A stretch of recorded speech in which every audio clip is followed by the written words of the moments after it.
Hi friends, అందరికీ welcome to our channel అమ్మతోరి తురిని వ్లాగ్స్. ఈరోజు వీడియో వచ్చేసి ఏంటి అంటే, మనము మిగిలిపోయిన అన్నాన్ని పడేస్తూ ఉంటాం కదండి. అలా పడేయకుండా పిల్లలకు ఇలా కురుకురే చేసి పెట్టండి. చాలా అంటే చాలా బాగుంటుంది. మిగిలిపోయిన అన్నంతో ఇలా కురుకురేలు చేసి పెట్టామంటే చాలా అంటే చాలా ఇష్టంగా తింటారు. పిల్లలైనా సరే, పెద్దవాళ్ళైనా సరే. ఎక్కువగా పిల్లలు అయితే చాలా అంటే చాలా ఇష్టంగా తింటారు. ఈ కురుకురేలు ఎలా చేయాలో ఈరోజు ఈ వీడియోలో ఈజీ ప్రాసెస్లో మీకు చూపిస్తాను. తప్పకుండా ట్రై చేయండి. ఇప్పుడు మనం లేట్ చేయకుండా కురుకురేలు ఎలా చేద్దామో చూసేద్దామా. ముందుగా అయితే ఒక ప్లేట్ అయితే తీసుకోవాలన్నమాట. ప్లేట్ తీసుకొని మనము ఉడికించి పెట్టుకున్న రైస్, అలాగే ఒక కప్పు శనగపిండి, అలాగే ఒక స్పూను బియ్యం పిండి కూడా యాడ్ చేసుకోవాలండి. అలాగే ఆనియన్స్ సన్నగా కట్ చేసుకొని వేసుకోవాలి. అలాగే కొద్దిగా పసుపు, కొద్దిగా ధనియాల పొడి, అలాగే కొద్దిగా గరం మసాలా, అలాగే కొద్దిగా కరివేపాకు, కొత్తిమీర కూడా వేసుకోవాలి. ఇప్పుడు మనము టేస్ట్కి సరిపడినంత కారము, ఇప్పుడు నేను ఇవి పిల్లల కోసం చేస్తున్నా కాబట్టి కారం అనేది తక్కువనే వేసుకుంటున్నానండి. మీకు ఎక్కువ స్పైసీగా కావాలంటే కారం అనేది చూసుకొని వేసుకోండి. నేనైతే కొద్దిగా కారం అనేది తక్కువనే వేసుకుంటున్నాను. అలాగే రుచికి సరిపడినంత సాల్ట్. ఇప్పుడు కొద్దిగా లెమన్ రసం.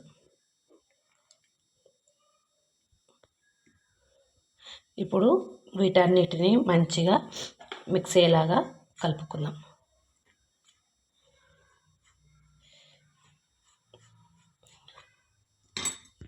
అలాగే ఇప్పుడు కొద్దిగా వాటర్ అనేది యాడ్ చేసుకొని మంచిగా కలిసేలాగా మొత్తము కలుపుకుందాం.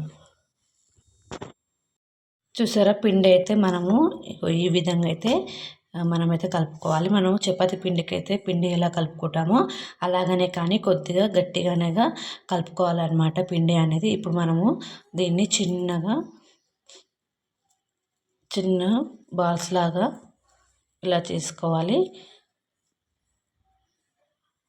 ఇలా చేసిన ఉండలని ఇప్పుడు మనం ఇలా స్ప్రెడ్ చేయాలన్నమాట. మనము కురుకురేలు ఏ విధంగా వస్తాయో అలా చేసుకోవాలన్నమాట. ఇక చూడండి, ఇవన్నీ పిండి మొత్తము ఇలా చేసుకొని మనము వీటిని ఆయిల్లో ఫ్రై చేసుకోవాలండి. ఇప్పుడు మనము వీటన్నిటిని ఇలా చేసుకొని ఆయిల్ అయితే ఫ్రై చేద్దాం. అవి ఫ్రై కోసం అయితే కడాయి పెట్టుకున్నానండి. అవి మనకు ఫ్రైకి సరిపడినంత ఆయిల్ కూడా వేసుకోవాలి. ఆయిల్ అయితే వేడైపోయింది. ఇప్పుడు మనము కురుకురేలను ఇందులోకి అయితే వేసుకుందాం. ఆయిల్ మంచిగా మరిగిన తర్వాతనే వీటన్నిటిని ఇందులోకి అయితే వేసుకుందాం. ఒకదాని తర్వాత ఒకటి మెల్లిగా వేసుకోండి. చూసారండి, కురుకులు అయితే రెండు వైపులా మంచిగా కాలనిచ్చుకున్నాం కదా. ఇలా రెండు వైపులా రెడ్ కలర్లోకి వచ్చేంత వరకు వేగనిచ్చుకొని వీటిని మనం వేరొక ప్లేట్లోకి అయితే అన్నిటినీ వేసుకుందాం. ఇప్పుడు మనము అన్నీ చేసి పెట్టుకున్న కురుకులను ఒకదాని తర్వాత ఒకటి వేసుకొని వాటన్నిటిని చూడండి, కురుకులు అయితే అయిపోయాయండి. చూడండి ఎంత అంటే ఎంత క్రిస్పీగా వచ్చాయో అసలు. ఇప్పుడు వీటన్నిటిని మనము తీసుకుని వేరొక బౌల్లోకి అయితే వేసుకున్నాం కదా. ఇప్పుడు మనము కొద్దిగా పైనుంచుకలి కొద్దిగా కారము, అలాగే కొద్దిగా గరం మసాలా, అలాగే సన్నగా కట్ చేసి పెట్టుకున్న ఆనియన్స్ వేసుకొని వీటన్నిటిని ఒకసారి ఇలా మిక్స్ చేసుకున్నామంటే చాలా అంటే చాలా టేస్టీగా ఉంటుంది. తప్పకుండా నేను చెప్పినట్టు ట్రై చేయండి. మీ పిల్లలకి చాలా అంటే చాలా ఇష్టంగా తింటారు. ఇవి సాయంకాలం పూట మీ పిల్లలకు స్నాక్స్లోకి ఇచ్చారంటే మళ్ళీ ఇవే చేసి పెట్టు మమ్మీ అని మీతో అడిగి చేయించుకొని తింటారనమాట. అంత టేస్టీగా ఉంటాయి. తప్పకుండా ట్రై అయితే చేయండి. చాలా అంటే చాలా టేస్టీగా వస్తాయి. ఎక్కువ టైం పడదు. తక్కువ టైంలో మనం పిల్లలకు స్నాక్ చేయాలంటే ఇలా చేసి పెట్టండి. ఓకే ఫ్రెండ్స్, మన వీడియో వస్తే లైక్ చేయండి, షేర్ చేయండి.